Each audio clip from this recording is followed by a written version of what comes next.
Hello and welcome back to Late Age Piconye. It is late spring in the year zero, and we have a few proclamations. The first is from Man. Wiglaf the Castellan shall hereby be known as Prophet of Mananan, God of Delusions, Lord of Mischief. Very fitting to have Man in the name of their god. We also have a TNG in the game, with Hujingdi the General, the Prophet of Toshikazu, God of Celestial Bodies, Lord of Doors and Beginnings and Endings. And lastly, we have a proclamation from our very own Piconye. Head Raccoon, the Piconye Bishop General, shall hereby be known as the Prophet of Raccoon, Sovereign of Sin, the Most High, Counselor of Gods. Now, if Sovereign of Sin doesn't describe a raccoon, I don't know what does. So here we are, turn 2. We've got a little bit of information about our surrounding independents. Seems to be mostly the same independent type all around, with light infantry, heavy infantry, and crossbowmen. This actually looks like a fairly easy throne, so it's probably going to be one of the level 1 ones, which will be nice. So let's see what kind of thrones we have in this game. First up, the 3 is the Throne of the Sun. It gives you 5 Dominion spread, which is not a small amount. We don't like the heat scales that it gives, but it won't be a deal breaker. It gives order and growth, both things that we very much enjoy getting on this nation. The extra growth may be a problem when we cast Blood Fecundity, because then we'll get up to growth 5, and it has a few negative effects whenever you get up to 5, even in the good scales. It also produces a lot of fire gems, which is good for us, and the fire resistance will be nice. It's probably one of these level 1s, which is the High Throne or the Throne of the Stars. The High Throne gives you a bunch of Dominion spread, which would be very nice, and the Throne of the Stars gives you 2 Astral Gems a turn, and boosts Astral Ritual range. So maybe when we're remote site searching, whenever we're teleporting, we can do it from this throne if that's the one next to us. For the level 2s, we have the Throne of the Moon and the Golden Throne. The Throne of the Moon will get Precision, which will be good for our Sacred Crossbows and the evocations on our mages. Get a few gems. We get more growth, so this will be a high growth game. I'm very happy to see that, to see the gold numbers really tick up. Dominion spread 2, just like every other level 2 throne. The Golden Throne would be very nice to get. That's 400 gold a turn. We like gold on this nation, and we can recruit these Adepts of the Golden Order.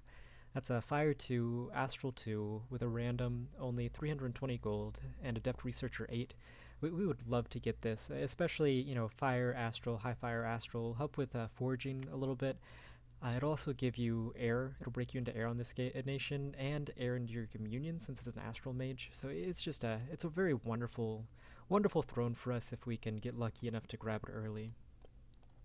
But around here, we do have some crossbows, heavy infantry, light infantry. We're just going to pick the weaker of the group. It seems like either the farmland or the forest. We'll go with the forest since we do want those extra recruitment points.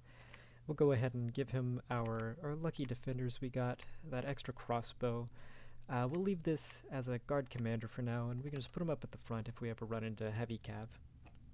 We also got a nature random on our Piconye Sage Priest here. That makes him a very good site searcher, and since we're getting this forest early on, maybe after we take it, turn 3, we'll send him around site searching after our expansion party, which will be a very, very good plan for this fellow. Later on, he can also do a lot of our buffing. We can just throw him into any expansion force that's nearby. They're very flexible in that regard. He can do the bark skins, the body ethereals, all of the things every other Piconye Sage Priest can do. And then, let's see here.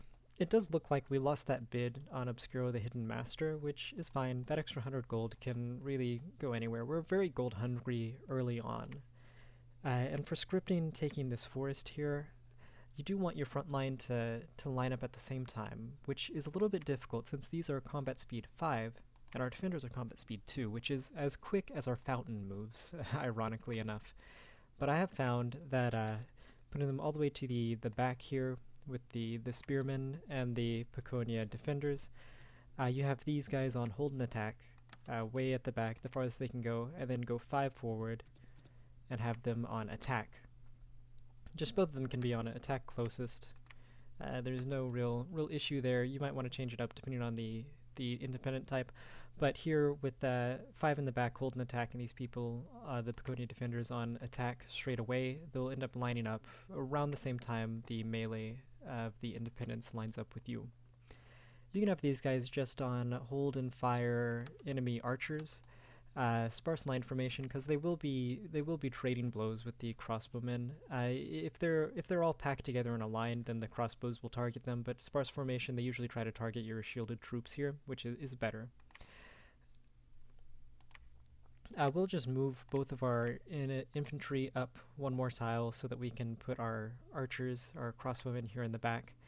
And then we've got a very lovely prophet here. He can just spam claim life, which is a very good smite that you can get on this nation because we're doing high blood.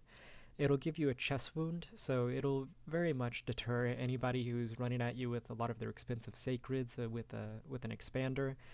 Just knowing that you have claim life, which will give them chest wounds for the entire game, is a great deterrent. But we'll just have him spam claim life.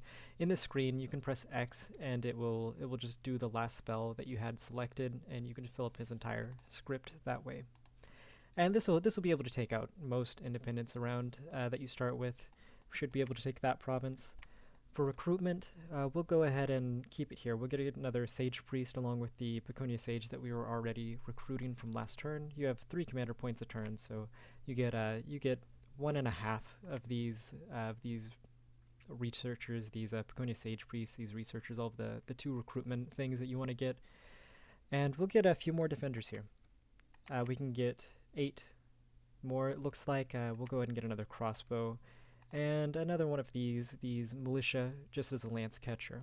And we have 300 left over. We'll save that with this person that we're going to be site searching with. He can go around, build us a temple and a lab in this forest, and we'll get some even more Piconye Sage Priests early on.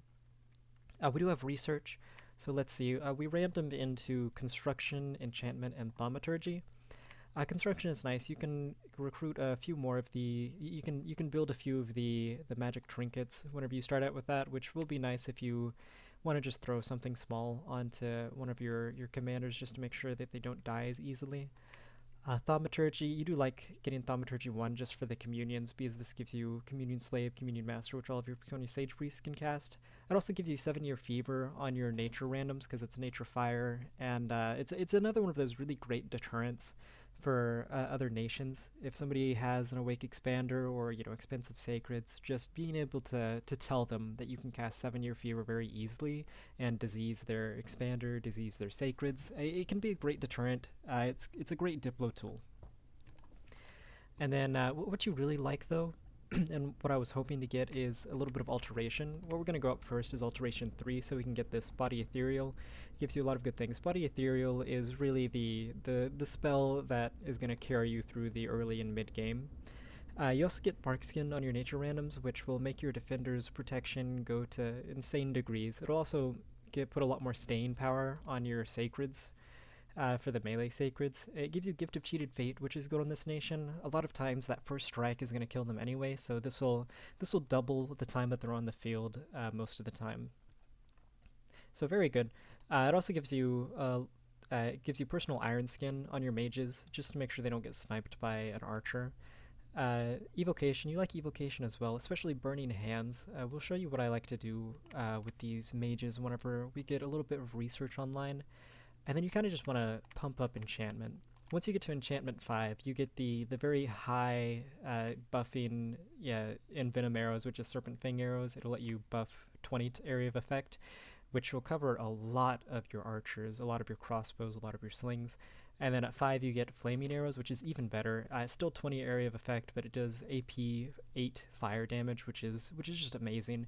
You can get a lot of your crossbows, and you'll be able to just pick apart people in the big battles. So that's it for research. We do have our scout here. We kind of want to ping this throne just to see what's in it, but we do want to keep planning our expansion a little bit better. Let's see what else is around.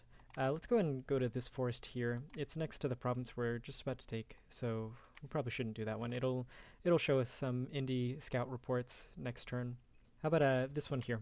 The farmland, we do want more farmlands. It's a farmland with a river, so it'll have a lot of income. We probably want to beeline to that pretty soon. And it's next to 2 of our plains, so anytime we take one of those, we'll unlock this one. The province he's currently in, the forest here, it seems to be pretty easy. It's just archers, militia, and heavy infantry. We do handle the melee pretty well because we have good defense, and the archers aren't nearly as much of an issue since we have a lot of shields. Recruitment is done. There are no more mercenaries for us to bid for. We'll have to wait for another one of those to unlock, and we'll go ahead and send the turn here. It is early summer in the year 0, and we have a few more proclamations. It looks like we have an Ulm in the game, so we have some blood competition. Alaric the Huishmeister is the prophet of Mary, Princess of the Hunt, Queen of the Wildlife, the Carpenter of the Insides, Princess of Courage.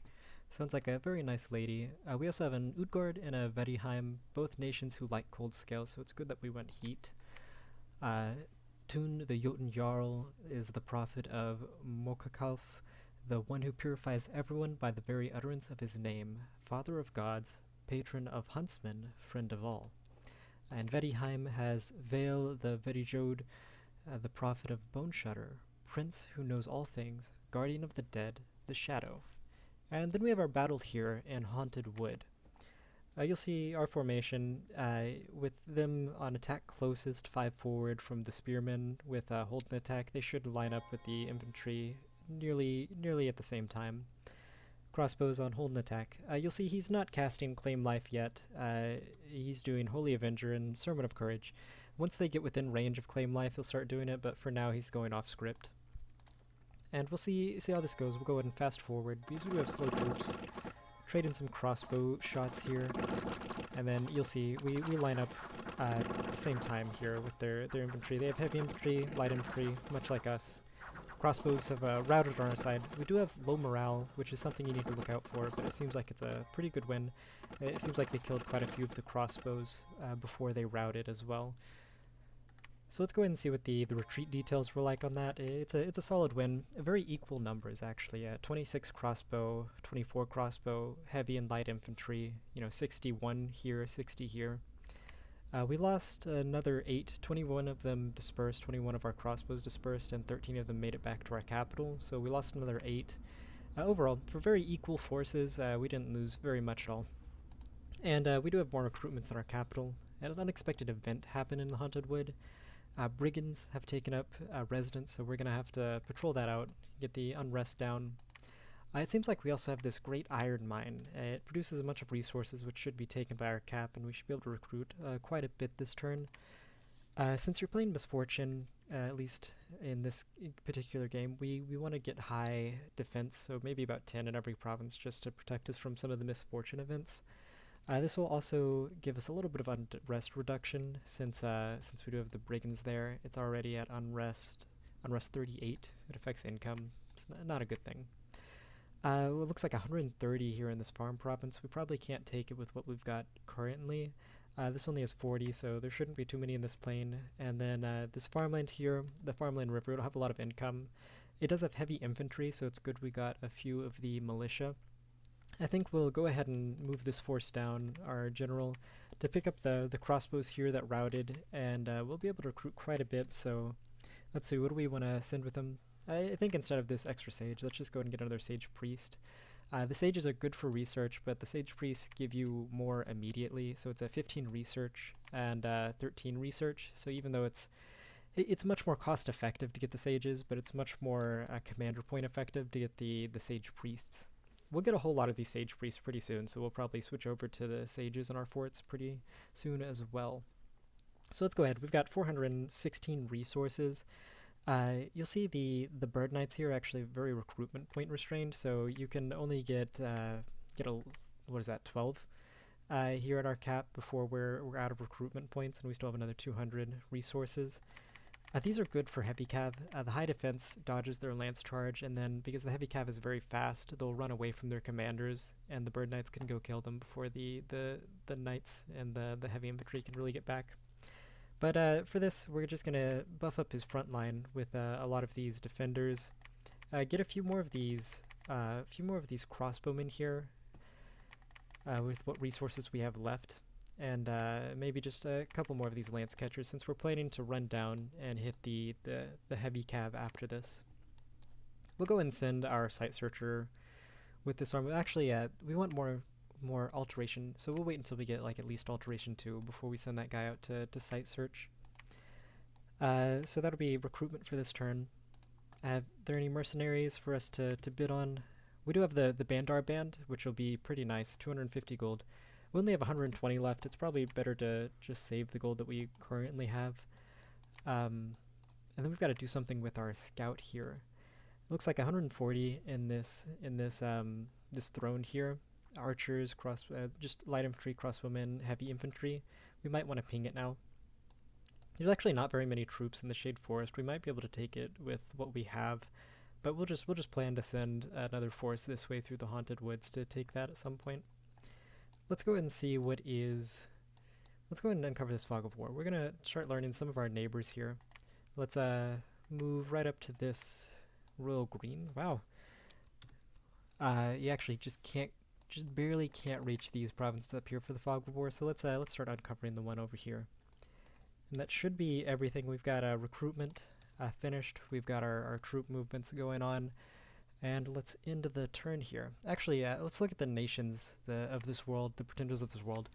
Man, he has very great crossbows. We can mass them a lot better, so we'll actually trade pretty efficiently with crossbow spam. He has these wardens, which are another sacred crossbow.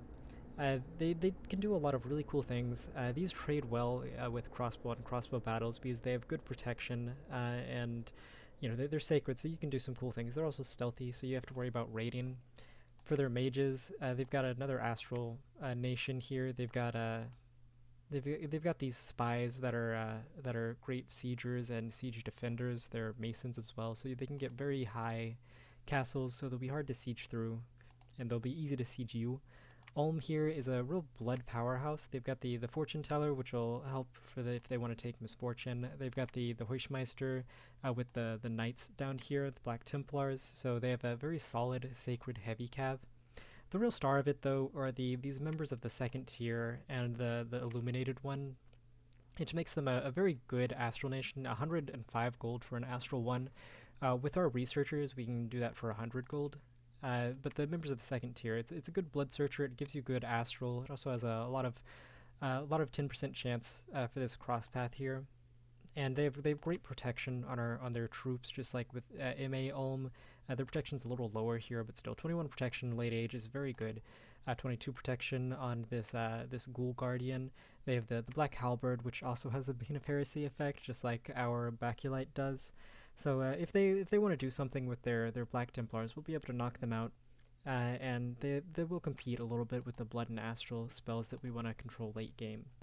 Then we have Tianqi. They have a lot of tools, much like our nation does. They're also a very good cav nation. They've got the Barbarian Horsemen that can be recruited outside of forts, so you can get a good expansion using those.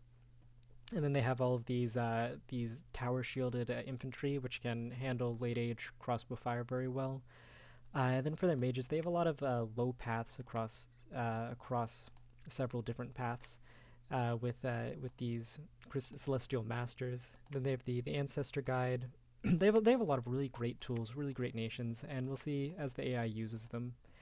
Then Utgard is a giant nation. They've got these Gamherdings, which take blesses really well. They can do something really cool with like a regen blood bond, and then they have high hit points, so it'll be hard to kill them. They've also got Berserker, which is a really nice tag on this hard hitting high health sacred. It'll let them, if ever there's a situation where you're losing the battle, they'll at least stay and make the enemy pay. They've also got these really great mages here, like the Jotun Scrati. They're a shape changer, and they can be put into these blood communions here. So they're very good at being just a slave, a communion slave. You can get a really good turbo communion with their regen. And then we've got the other size 2 nation in this game, which will be a bit of our rival. It's a Vettiheim. The reason that you don't want cold scales in late age is this nation in particular. They've got this really great size 2 sacred, so it can do a lot of the aura stuff really well, just like our sacreds can. And they start out with a chill aura around them.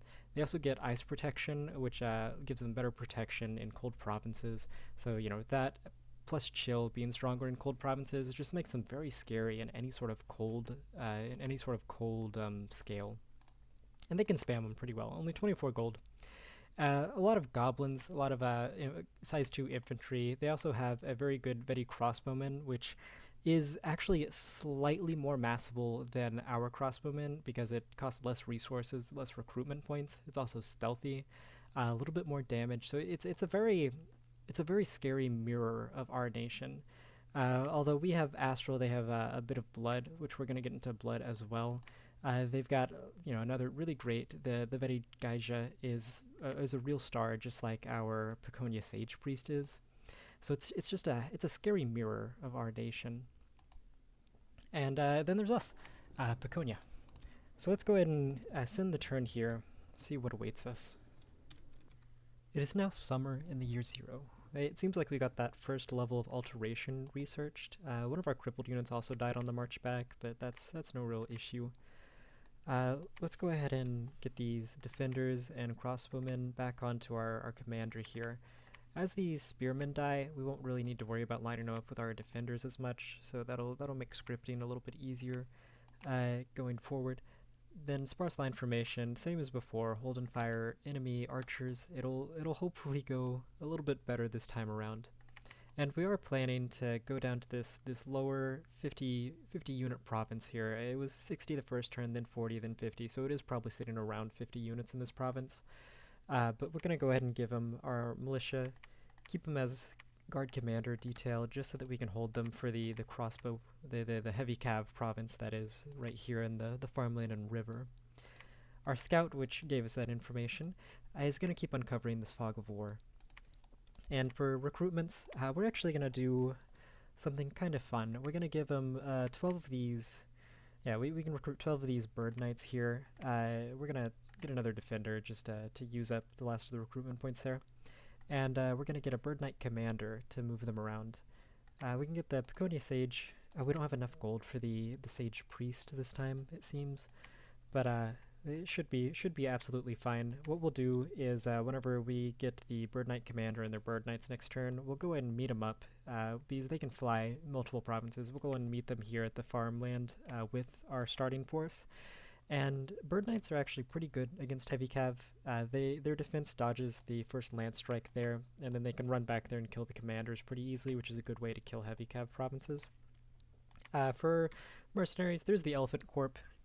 We don't have enough gold. We have 140 left. I'd rather just save that for something else, maybe building our first temple.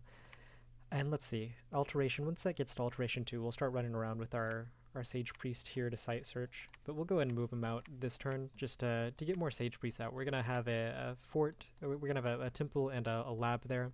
And we're going to start recruiting these guys outside of our fort. And that is all that we need to do for this turn. So let's go ahead and end the turn, and in the next episode you'll see how our second battle goes.